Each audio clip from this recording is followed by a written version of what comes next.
Let's find another vector space on linear transformations. So again, we're going to let T be a linear transformation on a vector space V that maps into a vector space W. Okay? The kernel of the transformation, denoted by KER of T, kernel of T, is the set of all vectors in the domain such that the transformation on the vector is equal to 0. Okay? So let me give you a quick example. Let's say we have the transformation from R2 to R2, such that we have the transformation of x, y equals x0. Okay? In this case, the kernel is going to be any vector that I could plug in here so that the output is the 0 vector, which means in this instance, y could be anything, right? But x has to be 0. As long as the x is 0, then I'll get the 0 vector.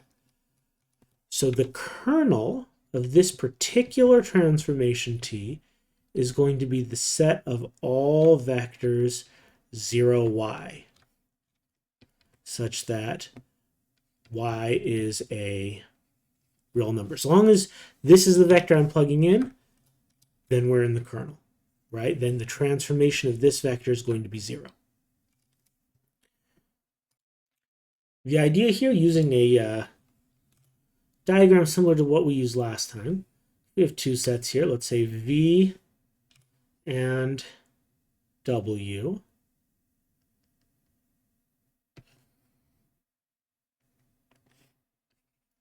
Okay? If we apply a transformation T that maps from V to W, then it will take every element in V and put it into W, right? Now, we saw last time that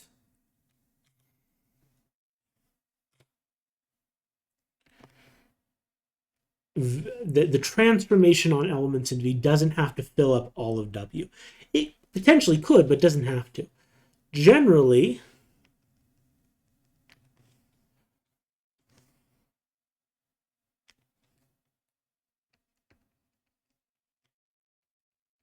it will fill some smaller subset of W, okay? Now, one of the elements that will be in the image of T, one of the elements that V could map to is the 0 vector. The kernel is the set of all elements in V. So the kernel V is the set of all elements in V that map to just the 0 vector. Okay? Sorry, not kernel of V, kernel of T. All right? Okay, so let's see what the kernel of a transformation is in the special case that the transformation is a matrix transformation. Because remember, we're thinking about transformation as an extension of matrices. So we want to know what this means in the special case of a matrix. So let's let T be a linear transformation to Rn, from Rn to Rm, which means it's a matrix transformation.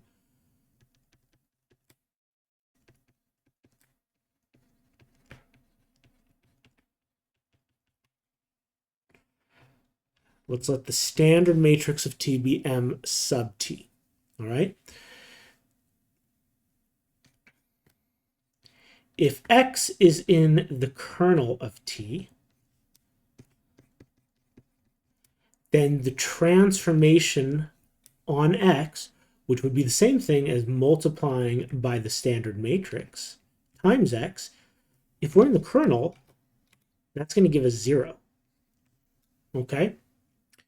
Any vector in the kernel, this is true. And if this is true, then the vector's in the kernel. So that means that not only is the transformation on X equal to 0, but also the matrix multiplication, M sub T times X is equal to 0, which means This vector x is also in the null space of the standard matrix. Okay? In the special case where the transformation is a matrix transformation, then the kernel of the transformation is equal to the null space of the standard matrix of the transformation. Okay? Now, just like with the image of T, the kernel of T can be adapted more generally. In the special case where the linear transformation has a standard matrix, then the kernel of T and the null space of the standard matrix of T are the same thing. But if the linear transformation doesn't have a standard matrix, we can still talk about the kernel of T. So it helps us generalize the idea of null space into a larger concept. Okay, just like with the null space, we know null space is a subspace, right? It is a vector subspace. Kernel of T is also a vector subspace. Let's prove it, all right? So let's let T be any linear transformation, possibly a matrix transformation, possibly not, from that maps a subspace vector space V into a vector space W. Then the kernel of the transformation is a subspace of the domain. All right? So we need to show it's closed under addition. We need to show it's closed under scalar multiplication. We can do both by showing any linear combination of two vectors in the set is still in the set. So let's let V1 and V2 be in the kernel of the transformation. Okay, what does that mean to be in the kernel? If these two vectors are in the kernel, then the transformation of any vector in the kernel is the zero vector. That's how you get to be in the kernel. The transformation of any vector in the kernel is zero.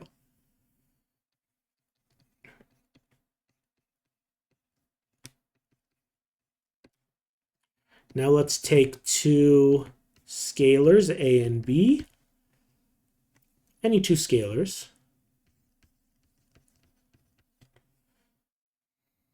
and what we want to show is that if we take a linear combination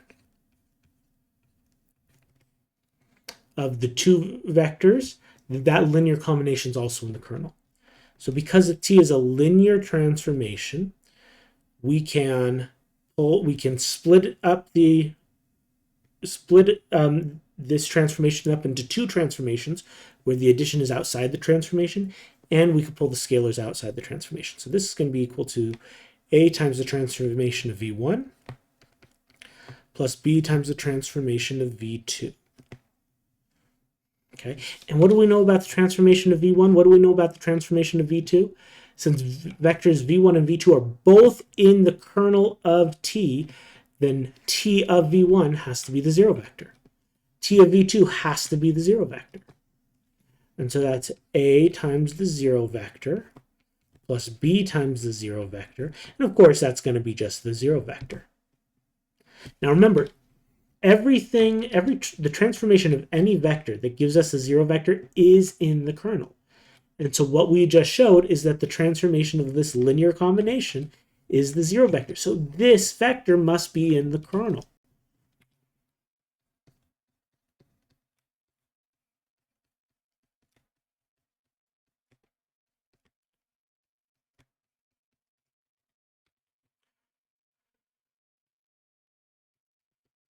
And that essentially proves it. Okay? Therefore, the kernel of T is a vector subspace of vector space V. Okay? And I just want to emphasize what's going on here because we've done this a few times now, but I want to make sure we're clear. The usual two checks that you need to do to make sure that a subset of a vector space is a subspace is that the subset is closed under addition and closed under scalar multiplication. Okay, so we would need to show that T of AV1, or rather, the AV1 is in the kernel of T, which in this case would mean that the transformation of AV1 is equal to the zero vector. And we would also need to show that the sum of two vectors are in the kernel of T. The sum of two vectors already in the kernel of T, the sum is in the kernel of T. Okay? And this would mean that the transformation of V1 plus V2 is equal to 0, the zero vector. What we did here is we checked both at once, right?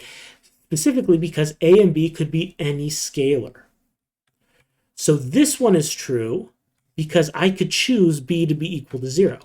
If B equals 0, then this goes away, this goes away, this goes away, and I've proved exactly this statement, okay, in the special case where B equals 0. If I want to show that the transformation of V1 plus V2 is equal to 0, I could choose A and B both equal to 1. And if A and B are both equal to 1, then this just becomes the transformation of V1 and V plus V2, and that's also equal to 0. And so this second one's also proved, all right?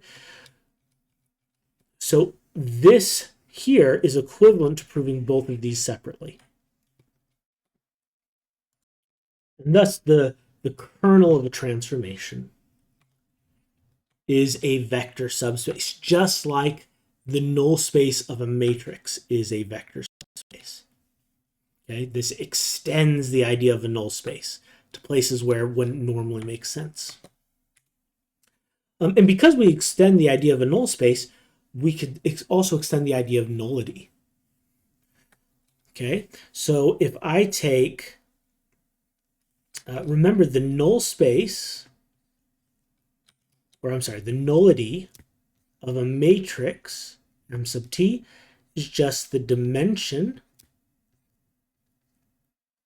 of the null space of the matrix. That's how we define it, right? The nullity of a matrix is the dimension of the null space. What we are going to do, because the null space of a matrix, the null space of a matrix is the same as the kernel of the transformation, we could define the nullity of the transformation in essentially the same way. Okay? So we're going to define the nullity of the transformation to be the dimension of the kernel of the transformation. That's going to make sure that the nullity of the corresponding matrix, if it's a matrix transformation, is equal to the nullity of the transformation itself, so that they will be consistent. Okay? But what we could do is, even when a matrix transformation is not a matrix transformation, if it doesn't have an associated standard matrix, we could still define nullity by defining as the dimension of the kernel of the transformation. The kernel of the transformation will exist even if there's no associated standard matrix, and so it wouldn't make sense to talk about the null space of the standard matrix.